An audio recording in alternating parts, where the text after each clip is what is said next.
बिस्मिल्लाहिर्रहमानिर्रहीम। मैं हूँ इश्तियाक अहमद और आज मैं आपके साथ एक बहुत ही दिलचस्प टॉपिक डिस्कस करने जा रहा हूँ। वो क्या है कि वो कौन सी ऐसी 8 चीज़ें हैं जो गरीब में तो पाई जाती हैं लेकिन अमीर में नहीं पाई जाती और अमीर उनसे दूर भागता है। तो वो चीज़ें मैं आपके सामने बयान करने जा रहा हूँ। तो दोस्तों, सबसे पहले मैं एक बात करता चलूँ कि अक्सर मेरे दोस्त इतराज़ करते हैं कि जब मैं अमीर और गरीब की बात करता हूँ तो इससे कुछ लोगों की दिल आज़ारी होती है।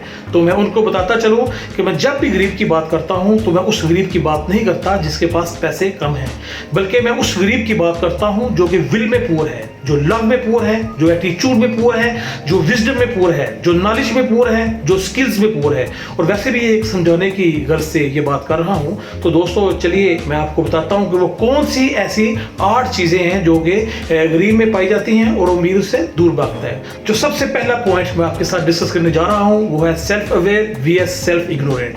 तो दोस्तों, जब भी गरीब आदमी से बात करेंगे तो वो आपके साथ बात करेगा, वो सियासत की बात करेगा, वो पॉलिटिक्स की बात करेगा, वो क्रिकेट की बात करेगा, वो दूसरों की जिंदगी के बारे में बात करेगा। और अब जब आप उससे पूछेंगे कि क्या कभी तुमने अपने सेल्फ इंप्रूवमेंट के लिए कोई बुक पढ़ी है, तो वो कहेगा नहीं, मैंने कभी नहीं पढ़ी। क्या कभी आपने कोई ऐसा वीडियो क्लिप देखा है या आपने कोई ऐसा सेमिनार अटेंड किया जिससे आपकी ग्रोथ हो, तो वो कहेगा नहीं, मैंने ऐसा कभी नहीं किया। जबकि दूसरी तरफ जो अमीर आदमी है वो हमेशा अपनी ज़ात में देखता है और वो अपनी ग्रोथ के लिए काम करता है और वो हमेशा अपनी जो सेल्फ इंप्रूवमेंट है उसको मरकूज़ खत रखता है। लेकिन जो गरीब है उससे आप बात कर लें, वो आपको बताएगा कि जी कौन से क्रिकेटर ने कितना स्कोर किया और कौन सा सियासतदान जो है उसके घर में क्या चल रहा है, वो सब आपको अंदर की बातें बताएगा। वो आपको पड़ोसी के घर की स्टोरी बताएगा। वो आपको ये भी बताएगा कि फलां सड़क पे कहाँ पे गड़ा बना हुआ है और उसकी जैसे क्या क्या नुकसानात हो रहे हैं। गर्ज ये कि वो हमेशा दूसरों की ज़िंदगी में देखेगा, वो कभी अपनी ज़िंदगी में नहीं देखेगा कि मुझे अपने आप को इम्प्रूवमेंट करने के लिए, अपनी सेल्फ डेवलपमेंट करने के लिए मुझे क्या करना चाहिए, इसके ऊपर वो कभी ध्यान नहीं देगा। जी तो व्यूज, जो दूसरा पॉइंट मैं आपके साथ डिस्कस करने जा रहा हूं वो है I shall do it vs I shall do it later. तो दोस्तों, उसमें जब भी आप किसी गरीब आदमी से बात करेंगे कि यार ये बुक खरीद लो और इसको पढ़ लो, ये बड़ा अच्छा है, इसमें आपके कैरियर के मतलब आपको मालूमात मिलेगी, तो वो कहेगा छोड़ो यार, अगले साल पढ़ लेंगे, अभी पढ़ना ज़रूरी है क्या। आप उसको कहेंगे कि चलो यार आओ ये कोई सेमिनार अटेंड कर लेते हैं जिसमें आपकी जो पर्सनल डेवलपमेंट है उसकी ग्रोथ होगी या फिर आप स्किल सीख सकते हैं, तो कहेगा अच्छा यार सारी ज़िंदगी पढ़ी है, अभी सुकून करने दो। और जब आप उससे कहेंगे यार एक फ्री कोर्स लॉन्च हो रहा है, अब आप उसमें एडमिशन लेके तो वहाँ पे बिल्कुल फ्री सिखा रहे हो, वो कहेगा अच्छा अगर मेरा फलां दोस्त जाएगा तो मैं फिर जाऊँगा। तो दोस्त ने तो जाना ही नहीं, लिहाजा वो भी नहीं जाएगा। तो दूसरी तरफ जो अमीर लोग हैं वो क्या करेंगे, वो शादियों में नहीं जाएंगे, वो फजूल दोस्तों के साथ नहीं बैठेंगे। अगर उनको पता चल जाए कि ये एक बुक है, इसको पढ़ने से उनके स्किल्स बेहतर हो सकते हैं, तो वो कोशिश करेंगे वो सारी रात में इसको पढ़ लें और इससे कुछ सीख लें। और जो गरीब लोग हैं वो हमेशा इंटरटेनमेंट फोकस करेंगे, जो नाकाम लोग हैं वो हमेशा इंटरटेनमेंट पे फोकस करेंगे और जो कामयाब लोग हैं वो हमेशा एजुकेशन पे फोकस करते हैं, वो सीखने के लिए हमेशा भूखे रहते हैं। जबकि जो नाकाम लोग हैं उनसे आप पूछ लें इस वक्त कौन सी ड्रामा सीरीज अच्छी चल रही है और उसमें कौन सा कैरेक्टर क्या कर रहा है और कौन सी फिल्म अच्छी जा रही है, वो आपको ये तमाम चीज़ें बताएंगे, क्योंकि उनका फोकस ही सिर्फ इंटरटेनमेंट पे है। लेकिन उसके बरक्स जो दूसरे जो कामयाब लोग हैं उनका फोकस किस चीज़ पे है, कि अपनी ग्रोथ पे, कि हमने अपनी ग्रोथ कैसे करनी है।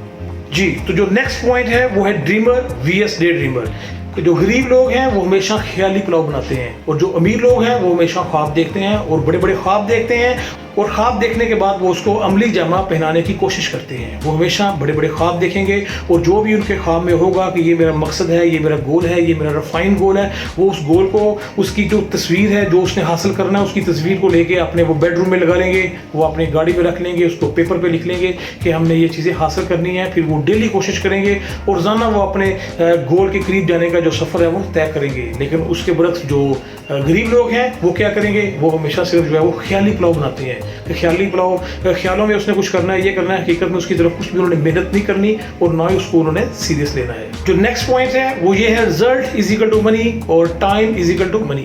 कि जो हमेशा जो कामयाब लोग हैं वो हमेशा देखते हैं कि हमने कितना काम किया, उसके आगे कितना रिजल्ट जो हम प्रोड्यूस करेंगे उसके बदले में हमें इतने पैसे मिलेंगे या इतनी इनकम होगी। लेकिन जो गरीब लोग हैं वो देखते हैं कि time is equal to money, कि हमने कितना टाइम पे किया है और उसके बदले में हमें कितने पैसे मिल रहे हैं। अगर वो पैसे कम मिल रहे हैं तो वो काम फौरन छोड़ देंगे कि हम टाइम ज़्यादा पे कर रहे हैं और हमें जो उसके बदले में जो पैसे हैं वो कम मिल रहे हैं। लेकिन इसके बरक्स जो अमीर आदमी है वो कभी भी ये नहीं देखता कि मेरा टाइम कम लग रहा है या ज़्यादा लग रहा है। उसका फोकस हमेशा रिजल्ट पे होगा कि हम रिजल्ट देंगे तो उसके बदले फिर ही हमें उसके जो अचीवमेंट्स हैं वो मिलेंगी। तो आप भी जहाँ भी अगर जॉब करते हैं तो आप अपने बॉस से कह दीजिए कि भी हम जो सैलरी है वो टाइम के हिसाब से नहीं लेंगे, मैं रिजल्ट प्रोड्यूस करूँगा।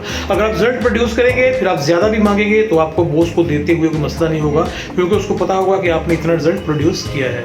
जी, तो जो नेक्स्ट पॉइंट है वो है रिस्पॉन्सिबिलिटी टेकर्स वीएस ब्लेमर्स, कि जो कामयाब लोग हैं वो हमेशा अपनी जिम्मेदारी लेते हैं, जो नाकाम लोग हैं वो हमेशा क्या करते हैं कि वो ब्लेम्स देते हैं, हमेशा वो कंप्लेन करते हैं कि जी मैंने बहुत ज़्यादा कामयाब हो जाना था लेकिन उसमें क्या हुआ कि मेरे बहन भाइयों ने मेरे साथ तावन नहीं किया, मेरे फलां भाई ने मेरे साथ तावन नहीं किया, वरना मैंने तो अपनी बहुत ज़्यादा डेवलपमेंट कर लेनी थी। हल्की उम्र में मेरे ऊपर बोझ डाल दिया गया और मुझे काम पे लगा दिया गया, जिसकी वजह से मैं अपनी इंप्रूवमेंट नहीं कर सका। तो उसके पास हमेशा कंप्लेंट्स होंगी। और लेकिन उसके बरक्स जो दूसरे हैं, जो कामयाब लोग हैं या जो अमीर लोग हैं, वो इस चीज़ को नहीं देखते। अगर हालात मुश्किल आ भी जाए तो वो उसमें से निकलने का रास्ता तलाश करते हैं और वो अपनी हिम्मत से काम लेते हैं, वो कभी दूसरों के ऊपर इस चीज़ का ब्लेम नहीं देते।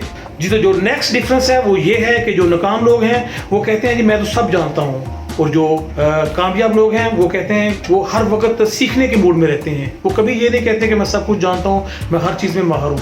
लेकिन उसके बरस जो नाकाम लोग हैं वो हमेशा कहेंगे जी हमने क्या बुक पढ़ के क्या करनी है, हमें तो ये चीज़ें पहले ही आती हैं, हमें कोई क्या समझा सकता है, कोई वीडियो देख के हमें क्या असर पड़ेगा, हमें कोई असर पड़ने वाला नहीं है, हम तो हर चीज़ को पहले ही जानते हैं, मेरा तो एक्सपीरियंस है, मेरे बाप दादा का बहुत ज़्यादा एक्सपीरियंस था तो मेरा भी बहुत ज़्यादा एक्सपीरियंस है, तो हमें इस तरह की इंफॉर्मेशन सीखने से कोई फ़र्क नहीं पड़ेगा, तो हम जो चाहे जब चाहे कर सकते हैं। लेकिन इसके बरक्स जो कामयाब लोग हैं, जो अमीर लोग हैं, वो हमेशा सीखने के मूड में रहते हैं। हमेशा इल्म हासिल करने के मामले में भूखे रहो, हमेशा डेवलपमेंट के मामले में भूखे रहो, और हमेशा किसी को सुनने के मामले में फूलिश रहो।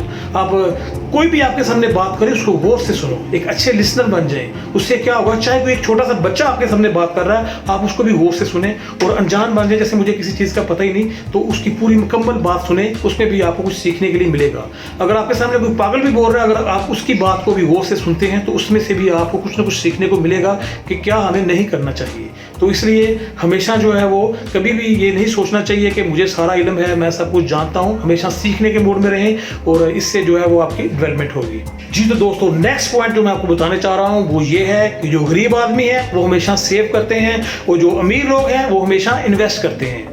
जो गरीब आदमी है वो सेव करने को फोकस देता है, वो अपने आप को महफूज सफ़र करता है। अगर उसके पास कुछ सेविंग बच भी जाए, कुछ पैसे बच भी जाए अपने रोज़मर्रा के अखराजात से, तो वो चाहता है मैं इसको सेव कर लूँ, कहीं ये ज़ाया ना हो जाए। लेकिन इसके बरक्स जो अमीर आदमी है वो क्या करेगा, वो अपने पैसों को इन्वेस्ट करेगा, ताकि अगर मेरे पास 10 रुपये हैं तो मैं इससे 50 रुपये बनाऊँ, मैं इससे 100 रुपये बनाऊँ, मैं इससे मज़ीद जो है वो पैसे क्रिएट करूँ।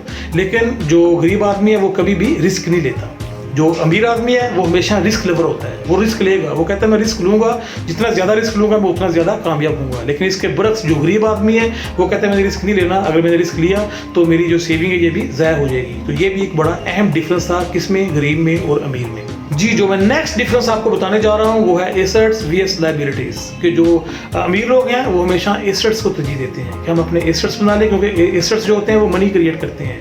लेकिन उसके बरक्स जो गरीब लोग होते हैं उनके पास अगर थोड़े बहुत पैसे आ भी जाए तो वो उसको अपनी लायबिलिटीज़ पे खर्च कर लेंगे, वो उसको अपने घर में कुछ सहूलतें ले लेंगे, अपनी गाड़ी पे उसको खर्च कर लेंगे, या वो अपनी रोज़मर्रा ज़िंदगी पे उसको खर्च कर लेंगे, वो उसको इन्वेस्ट नहीं करेंगे, वो उसको एसेट्स की सूरत में नहीं बनाएंगे। हमेशा एक जो अमीर आदमी है उसके पास एक लिस्ट होगी, उसके ऊपर उसके एसेट्स लिखे होंगे। जो गरीब आदमी है उसके पास लिस्ट होगी, उसके ऊपर उसकी लायबिलिटीज होंगी। तो अमीर आदमी लायबिलिटीज को फोकस नहीं करता, अमीर आदमी एसेट्स को फोकस करता है, जबकि गरीब आदमी लायबिलिटीज को फोकस करता है। और आखिरी पॉइंट यह मैं आपको जो डिस्कस करने चाह रहा हूँ, जो गरीब आदमी होते हैं वो हमेशा काम से बचने के बहाने ढूंढते हैं, और जो अमीर आदमी है वो हमेशा काम को करने के तरीके ढूंढते हैं। गरीब आदमी हमेशा नेगेटिव चीजें ढूंढेगा, कोई काम को उसको करना भी पड़ गया तो उसमें से जितनी भी नेगेटिव चीजें हैं वो मायूसी को उसमें से तलाश करेगा। जबकि जो अमीर आदमी है या कामयाब आदमी है वो उस मायूसी के अंधेरों में से भी एक उम्मीद की किरण को ढूंढेगा, और जब उसको वो रोशनी नजर आ जाए तो फिर वो रुकता नहीं, वो घबराता नहीं और वो अंधेरों से डरता नहीं, बल्कि वो अपनी मंजिल की तरफ चल निकलता है। ये थे वो डिफरेंस जो मैंने आपको बताया कि जो कि अमीर और गरीब आदमी के दरमियान होते हैं। तो लिहाजा ये जितने भी पॉइंट्स मैंने आपको बताए हैं, तकरीबन 8 पॉइंट्स हैं, इसमें से हर पॉइंट को बैठ के तकरीबन 20-20 मिनट उसके ऊपर सोचें, और उसमें से जो चीज़ें आपको अच्छी मिलती हैं या जो उसमें से पॉइंट्स आपको मिलते हैं उसको किसी नोटबुक के ऊपर लिख लें और उनके ऊपर गौर करें, और अपनी वो वाली जो आपकी हैबिट्स हैं उसको चेंज करने की कोशिश करें। तो इंशाअल्लाह ताला आप अपनी मुकम्मल लाइफ चेंज कर लेंगे। इसके साथ ही इश्तियाक अहमद को इजाज़त दीजिए। इंशाअल्लाह ताला दोबारा आपसे मुलाकात होगी एक नई वीडियो के साथ। अल्लाह हाफिज़।